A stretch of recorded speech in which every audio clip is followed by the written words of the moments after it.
Subscribe कीजिए daily trending news channel को और बेल आइकन को दबाइए लेटेस्ट न्यूज सबसे पहले पाने के लिए। मोदी हुकूमत से कहा कि कानून बनाओ हुजूमी तशद्दुद मॉब लिंचिंग के खिलाफ। उस वक्त के चीफ जस्टिस मिश्रा ने जजमेंट दिया, जिसमें जस्टिस चंद्रचूड़ भी थे। कहा कि बनाओ कानून ताकि कानून बनाने से डर पैदा होगा। हिंदुस्तान के वजीर आजम 1 साल हो गया, आप कानून नहीं बनाते। क्यों नहीं बनाते मिस्टर मोदी आप कानून? क्यों नहीं बनाते कानून आप मॉब लिंचिंग के खिलाफ? जब सुप्रीम कोर्ट ने आपसे कहा कि कानून बनाओ, 2018 को चीफ जस्टिस उस वक्त के जस्टिस मिश्रा का जजमेंट, हुकूमत से कहा बनाओ कानून, आप कानून नहीं बनाते। क्या वजह है कानून नहीं बनाने की? जब सुप्रीम कोर्ट ने कहा कि ट्रिपल तलाक नहीं हो सकता, शादी रहेगी, सुप्रीम कोर्ट ने नहीं कहा कि कानून बनाओ। माइनॉरिटी जजमेंट था सुप्रीम कोर्ट का, मेजॉरिटी जजमेंट नहीं था। तो आप सुप्रीम कोर्ट नहीं कहता तो ट्रिपल तलाक का कानून, और आपकी जब से हुकूमत बनी 50 से ज्यादा लोगों को मॉब लिंचिंग में मौत के घाट उतार दिया गया। उसमें सबसे ज्यादा मुसलमान, दलित भी है, हिंदू भी है, आदिवासी भी है, मैं मानता हूं, मगर इंसान है ना। जब ये हो रहा है तो कानून नहीं बनाएंगे आप? चीफ जस्टिस ने उस वक्त कहा था कि बनाओ मॉब लिंचिंग के हुजूमी तशद्दुद के खिलाफ कानून को, तो आप नहीं बनाते। मेरे अजीज दोस्तों और बुजुर्गों, जब हिंदुस्तान के वजीर आजम हिंदुस्तान की लोकसभा में इलेक्शन जीतने के बाद कहते हैं कि हमको मुसलमानों का विश्वास जीतना है, सेकुलरिज्म के झूठे निकाब को तोड़ना है, उस वक्त मीडिया के लोग दौड़े दौड़े मेरे पास आए। मैंने कहा जाहिर है अब्बा ने कुछ कहा तो तुम मेरे पास आए हो, बताओ। तो कहा ये कहा है। मैंने कहा देखते जाओ आगे तुम क्या होता है, देखते जाओ। बोले क्या होगा? मेरा देखो तुम क्या होगा, तुमको मालूम होगा। तो मालूम हुआ कि एक शख्स नमाज की टोपी पहनकर जा रहा था, गुरुग्राम में थप्पड़ मारकर उस पर हमला किया गया। बिहार का वाकया हुआ, आए दिन अब तो कानपुर में एक ऑटो वाले को मारा गया। कानपुर के सदर काजी ने निकलकर आवाम को समझाया और हालात का कंट्रोल कर लिया। कितने वाकयात हो रहे हैं, मगर कानून नहीं बनाना चाहते। क्यों नहीं बनाना चाहते?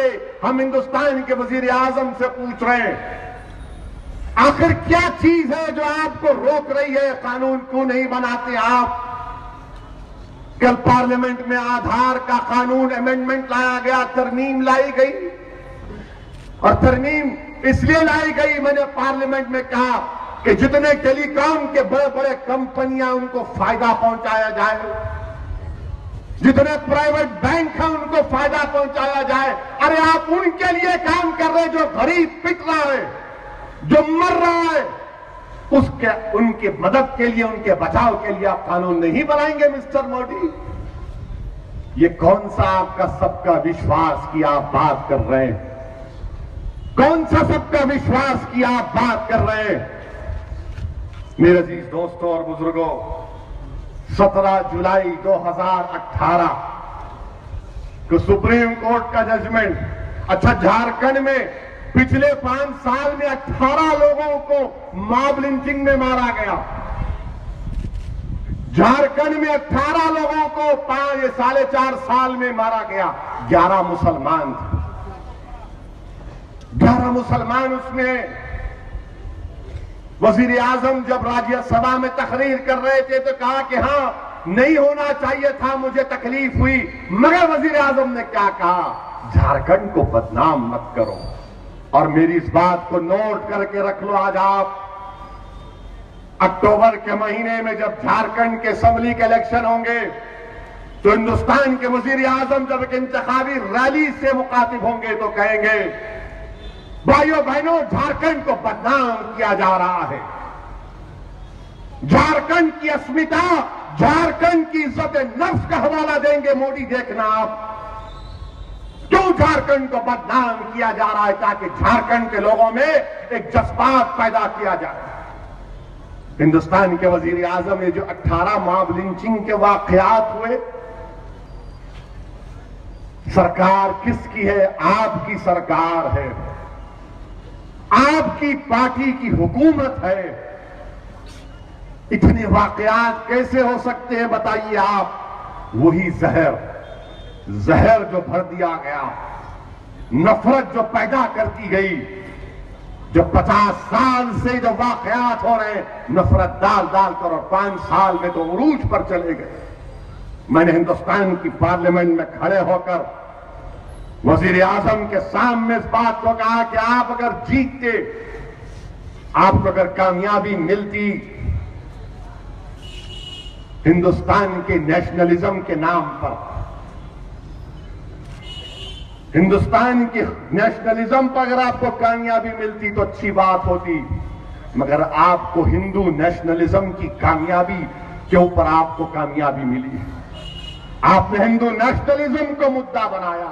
दो फर्क है, हिंदू नेशनलिज्म अलग है, इंडियन नेशनलिज्म अलग है। इंडियन नेशनलिज्म जो है उसमें सब मजहब आते हैं।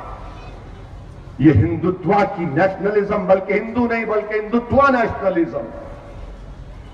आज भी हिंदुस्तान में हमारे हिंदू भाई सेकुलर हैं और रहेंगे, मगर ये जो हिंदुत्व नेशनलिज्म है, ये हिंदुत्व नेशनलिज्म को फरोग दिया मिस्टर मोदी ने। महाराष्ट्र के वर्धा में तकरीर करके कह दिया, कौन टेररिस्ट है बताओ भाइयों बहनों। तमाम ने पुकार कर कहा कि हम नहीं है। हम पूछना चाहते हैं वजीर आजम से, क्या ये लोगों को आप टेररिस्ट बोलेंगे जिन्होंने तबरेज अंसारी को मारा? नहीं बोलेंगे। बल्कि झारखंड के एक मिनिस्टर हैं, अर्बन डेवलपमेंट को कह रहे हैं कि ओवैसी बदनाम कर रहा है झारखंड को। ठीक है मिनिस्टर साहब, अब आऊंगा, रांची को आऊंगा इंशाअल्लाह ताला।